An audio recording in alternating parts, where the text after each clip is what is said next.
बिल्कुल, हम सीधी तस्वीरें आपको पटना के गांधी मैदान से यही दिखा रहे हैं। प्रधानमंत्री नरेंद्र मोदी हेलीकॉप्टर से बाहर निकल चुके हैं, हाथ हिलाकर उन्होंने अभिवादन किया है भीड़ का, और तमाम नेताओं से इस वक्त वो मिल रहे हैं। वहां पर रिसीव करने के लिए जो तमाम नेता पहुंचे हैं, वहां पर वो रिसीव किया जा रहा है प्रधानमंत्री नरेंद्र मोदी को। सबसे पहले जब वो बाहर निकले तो उन्होंने हाथ हिलाकर लोगों का अभिवादन किया है, और अब कुछ ही पलों में वो जब एक औपचारिक प्रक्रिया जो नेता उन्हें रिसीव कर रहे हैं वो रिसीव करेंगे, और उसके बाद मंच की ओर बढ़ेंगे प्रधानमंत्री नरेंद्र मोदी।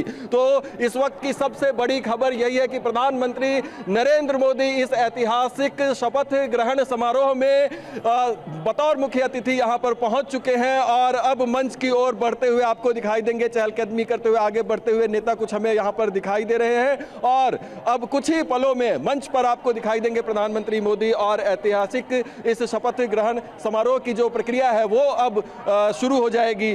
तो ये तस्वीरें हम आपको पटना के गांधी मैदान से दिखा रहे हैं, जिस तस्वीर का इंतजार, जिस पल का इंतजार यहाँ पर पहुंचे हजारों लोग, और अगर हम कहें आज लाख से ज्यादा संख्या हो सकती है तो इसमें कोई दोमत नहीं होगी। लाख से ज्यादा लोगों की तादाद हो सकती है। हमारे संवाददाता अभिजीत, आकाश वत्स और हमारे संवाददाता रूपेश हर एक कोना गांधी मैदान का कवर कर रहे हैं। ये लाख लोगों में से ज्यादातर के चेहरे आपको यहां पर स्क्रीन में दिखाई देंगे, और वो विशिष्ट चेहरे भी जो मंचासीन हैं वो भी आपको लगातार हम दिखाई रहे हैं। जैसे ही शपथ ग्रहण का कार्यक्रम आगे बढ़ता है, हम उधर एक बार फिर आपको लेकर चलेंगे। तस्वीरें आप तक पहुंच रही हैं, लेकिन अरविंद जी आपके पास ये एक बड़ा मुद्दा, खास तौर से जो ये जो कार्यकाल अभी समाप्त हुआ नीतीश कुमार का, आखिर के कुछ महीने लॉ एंड ऑर्डर के हिसाब से बड़े चैलेंजिंग रहे। सुशासन बाबू की छवि के लिए वो वाला वक्त एक बड़े धक्के की तरह देखा जाता है। किन महकमों को नीतीश कुमार अपने पास रखेंगे, किसकी कमान अपने हाथ में रखेंगे, और कौन महत्वपूर्ण डिपार्टमेंट्स किसको दिए जा सकते हैं आपके हिसाब से? नहीं, अब तक होम रखते रहे हैं वो अपने साथ, और इस बार भी जो खबर है कि वो चाहते हैं रहे। चीफ मिनिस्टर के पास ही ज़्यादातर राज्यों में रहा है, और बिहार में तो प्राय होम मिनिस्टर चीफ मिनिस्टर ही रहते हैं, तो वो चाहेंगे अपने साथ रहना। लेकिन जो आप पॉइंट आउट कर रहे हैं वो महत्वपूर्ण मुद्दा है कि बिहार क्या वापस, और बीच पटना शहर में बीजेपी का नेता व्यवसायी मार दिया गया दिन दहाड़े, तो उस तरह की हत्याएं हुई हैं, अस्पताल में घुस के अपराधियों ने मर्डर किया। वैसे भी ये सब सवाल रहेंगे, लेकिन शासन के हिसाब से, मेरे हिसाब से अभी नीतीश कुमार जितने कंट्रोल में है पूरी सरकार के, उसमें अकेले उसी मुद्दे को नहीं बनाया जा सकता।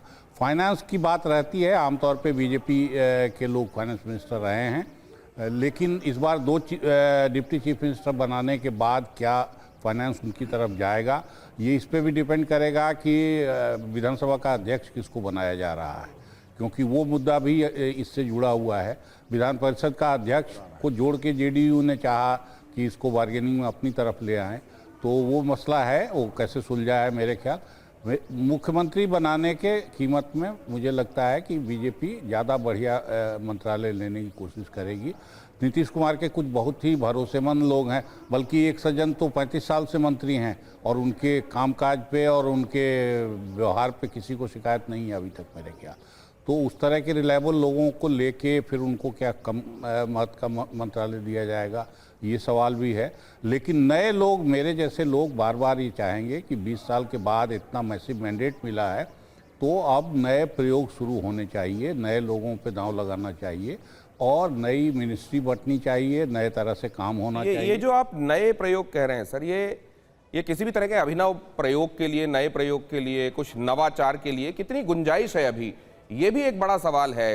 ये क्या आपको ये इसमें कोई बड़ा लेग रूम, बड़ा एल्बो स्पेस नजर आता है? आपको लगता है फिलहाल तो कम से कम लकीर में चलना पड़ेगा?